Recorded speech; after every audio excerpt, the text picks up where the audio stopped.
काफी अच्छा साइज निकल के आता है। इसमें एक नल का पॉइंट भी रखा हुआ है पूरा जो है।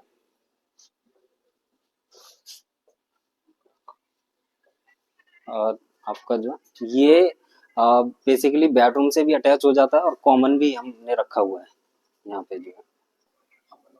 ये बेसिकली एक बेडरूम का जो साइज है 12 बाई 13 का, काफी अच्छा साइज निकल के आता है जो इसके अंदर जो है। और एक अलमीरा का स्पेस प्रॉपर सेपरेट हो जाता है।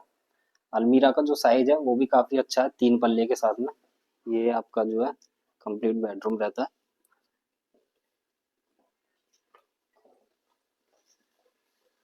ये वॉशरूम जो है फर्स्ट फ्लोर पे।